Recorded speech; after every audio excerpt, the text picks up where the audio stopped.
Arthur Conan Doyle. Sir Arthur Conan Doyle, the creator of Sherlock Holmes. Born 1859, died in 1930. Most people, or most book lovers that I know, have read at least a portion of the Sherlock Holmes canon. And Sherlock Holmes is indeed as famous a literary character as you could imagine. What Dracula is to vampires and what Superman is to superheroes, Sherlock Holmes is to detectives. Basically, Arthur Conan Doyle created the detective story.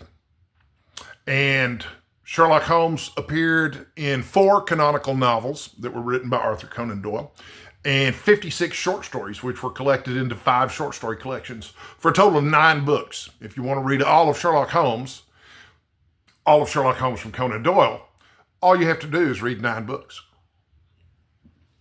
But Sherlock Holmes wrote more than 56 short stories. He wrote more than 9 books.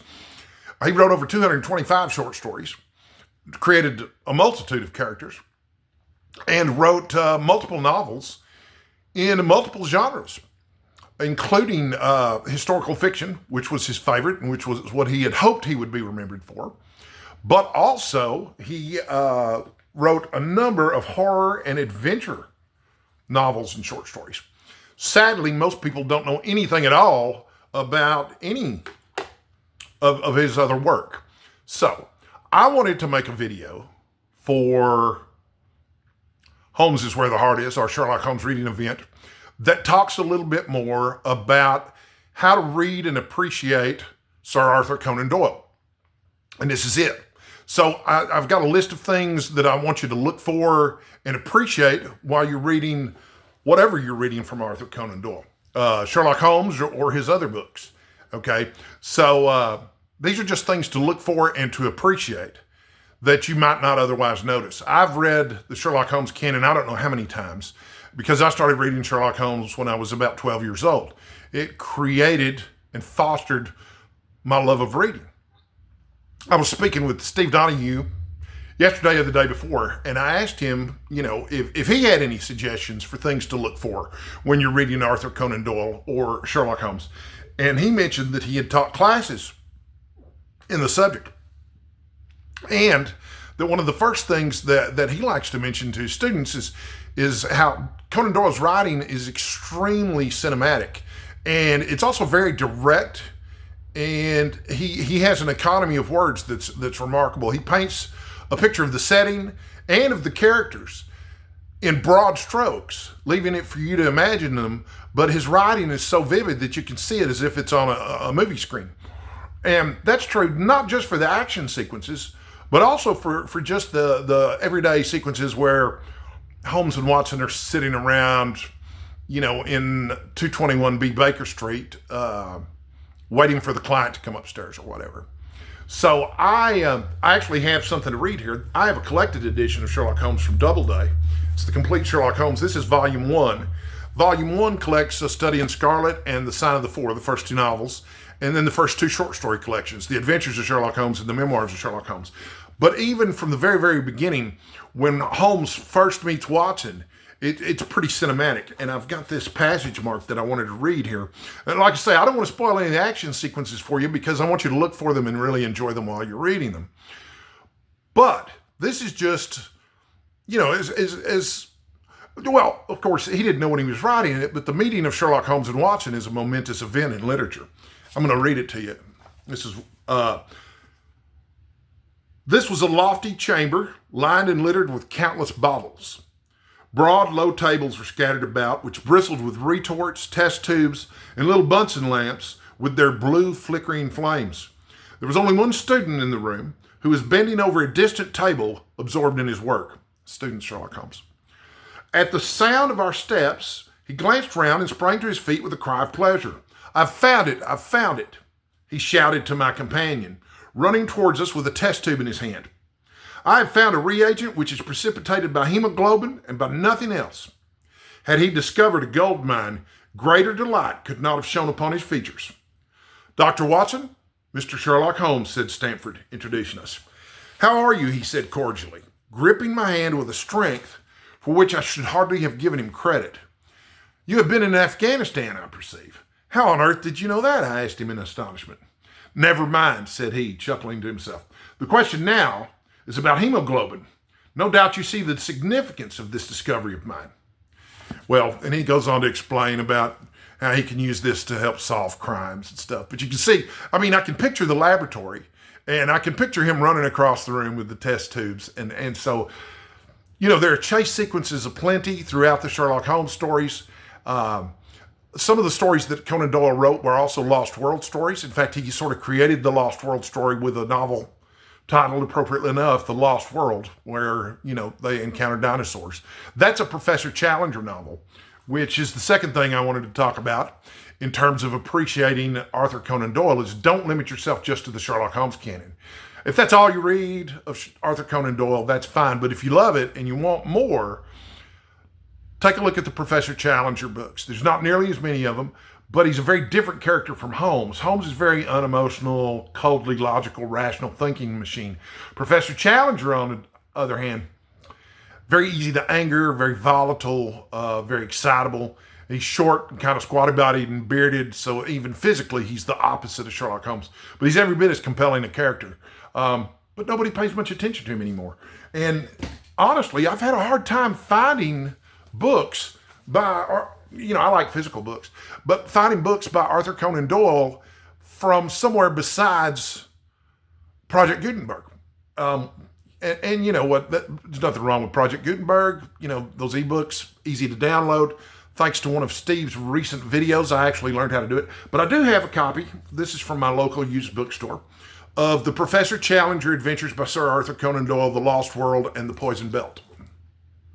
And I got this yesterday at Recycled Books and Records in Denton. It has an introduction by William Gibson, who wrote Neuromancer. So I'm looking forward to digging into that. Sadly, you know, prices have gone up on used books. Used to be you could buy a used book for half the cover price. The cover price on this is $10, which is exactly what I paid for it. But The Lost World and The Poison Belt are both novels. The Poison Belt's a much shorter novel. I haven't read the introduction by William Gibson yet, but I'm sure it's going to be interesting. There were multiple other Professor Challenger stories. I think there are 3 more, but I don't have them. I have another edition of The Lost World, and some of you who were watching my channel when I first started it probably saw me doing a read aloud of The Lost World by Arthur Conan Doyle, and I really like the cover art on this one. But this is a print-on-demand edition from Seawolf Press. And I think Seawolf Press is one of these small presses that specialize in publishing works that are out of copyright. But if you get a chance to read Professor Challenger, you should, especially if you love high adventure. So, yeah, so other things I want you to look for in terms of themes. Oops, I just dropped my pen. I've got a set of notes in front of me because I've got a lot to cover in this video and my feeble mind ain't what it used to be. But in terms of themes in Arthur Conan Doyle's works, one of the things to look for is his idea of chivalry. And I read Michael Dirda's book about Sir Arthur Conan Doyle a while back, and one of the things that he emphasized was that Conan Doyle had a strong sense of fair play and chivalry that you can see in his books. And even though Holmes, for example, Sherlock Holmes, didn't like women, he treats them unfailingly with an enormous amount of courtesy. And even his villain, Professor Moriarty, is polite enough to let Holmes write a final letter to Watson before, you know, their final battle.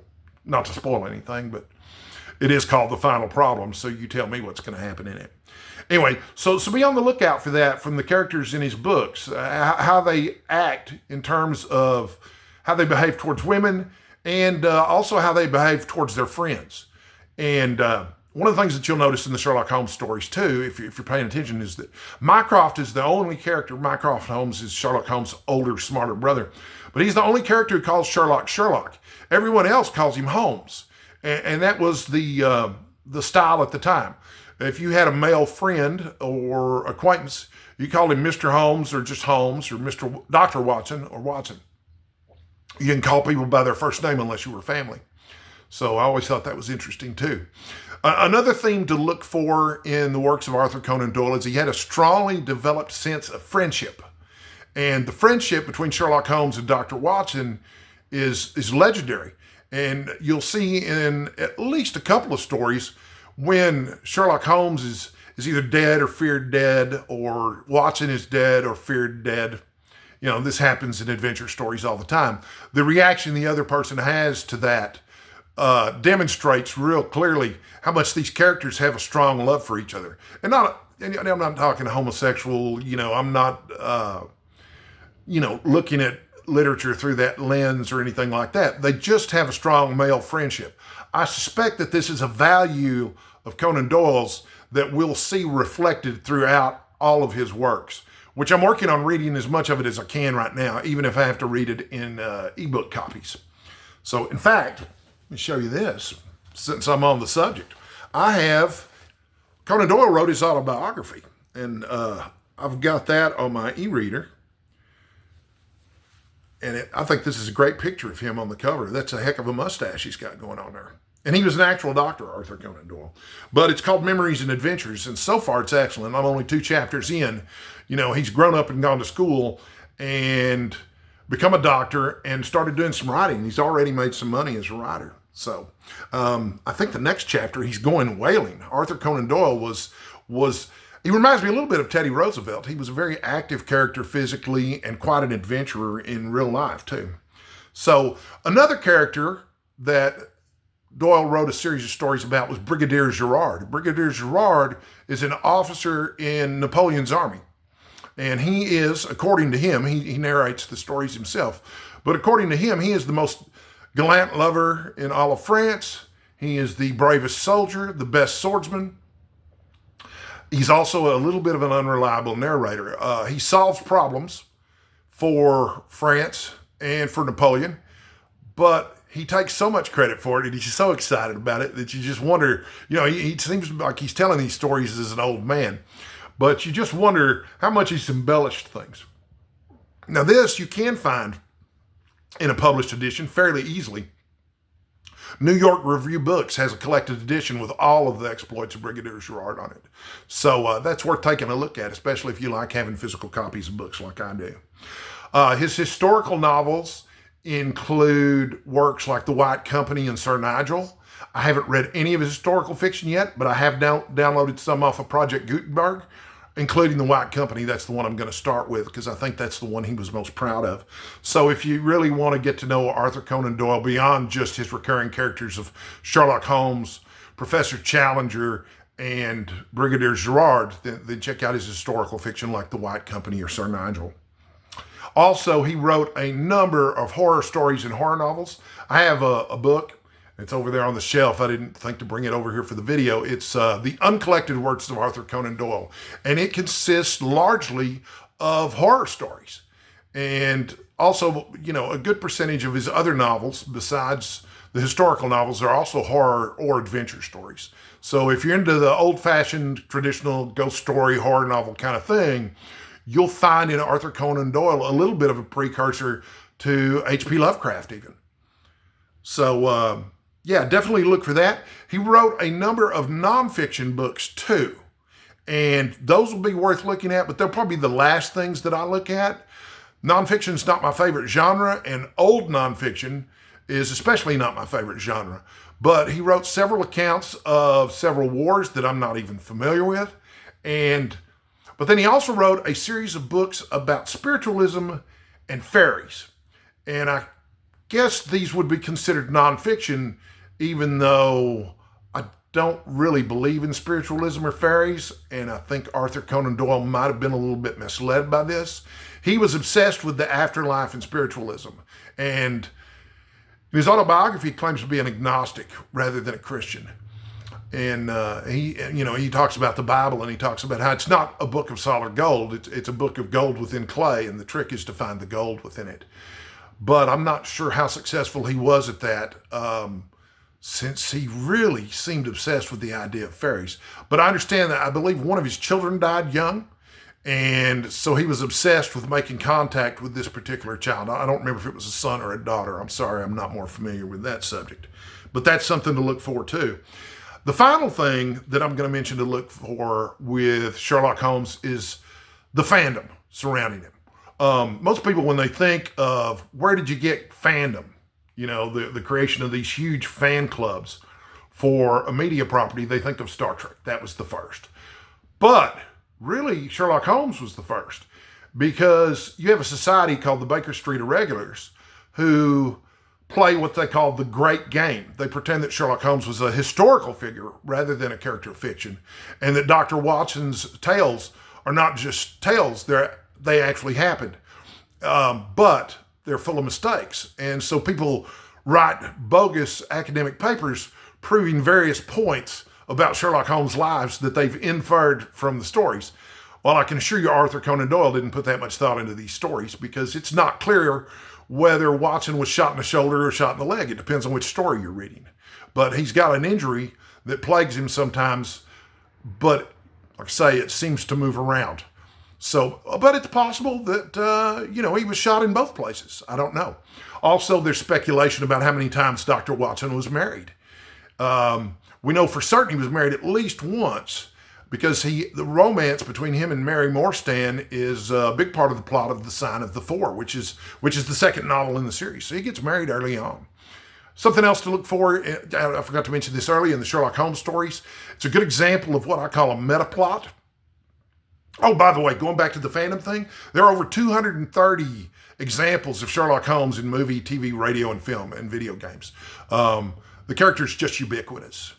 But yeah, in terms of the stories themselves, they use what I call a meta plot, which means that the plots are real similar, even though they're also different. But they always start with Sherlock Holmes and Watson at 221B Baker Street talking about something. And at some point, Sherlock Holmes makes some kind of pronouncement where he's drawn these observations, and Watson is just amazed, just left speechless that Holmes figured this out. Now, eventually, Doyle realizes that Watson's known Holmes long enough that he's not going to be amazed by this forever. And so in some of the later stories, Sherlock Holmes saves that trick for the client, and the client is the one who's amazed. But then, anyway, you'll see. Read the Sherlock Holmes stories and look for the similarities in the plots, because they're there. And finally, we'll talk about pastiche fiction. There are a number of pastiche works, an incredible number of pastiche works about Sherlock Holmes. Some of them just use the characters. I don't think those are really pastiches. To me, an actual pastiche not only uses the characters, but imitates the style of the original author, which is easy to do.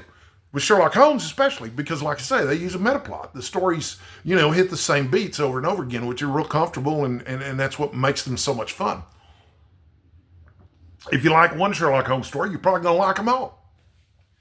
But of the pastiche fiction ones, some of the best ones that I can recommend are by August Derleth, who wrote a series of books about a character named Solar Pons.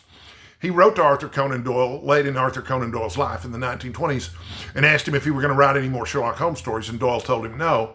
And he said, well, can I write some? And Doyle said no.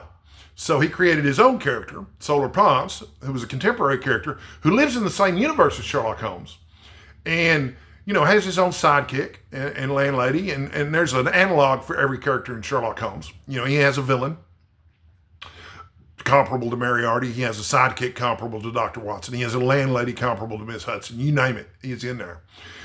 But those stories continued until he quit writing them and Basil Copper started writing them. They changed dramatically after that. But Solar Pons has his own fandom, which is, much smaller than the fandom for Sherlock Holmes. And then Nicholas Meyer wrote several novels, the first of which, 7% Solution, is as great an homage to Sherlock Holmes and Arthur Conan Doyle as I can imagine. So anyway, if you want to know how to read Arthur Conan Doyle, start with Sherlock Holmes if you haven't already, okay? Look for the themes and the cinematic writing that I talked to you about. Then branch off and see if his other stuff isn't interesting to you, okay? And in terms of finding these books, go to Project Gutenberg and just search for Arthur Conan Doyle. Learn how to download a book to your e-reader. This stuff isn't hard. Anyway, that's my video about how to read and appreciate Sir Arthur Conan Doyle, especially Sherlock Holmes. And I would love to hear your thoughts in the comments. What did I leave out? What should I have mentioned about appreciating Sir Arthur Conan Doyle that I should have? What am I wrong about? I can handle some criticism. Until next time, please stay hydrated, stay sexy, and read some Sherlock Holmes. or Arthur Conan Doyle's other stuff.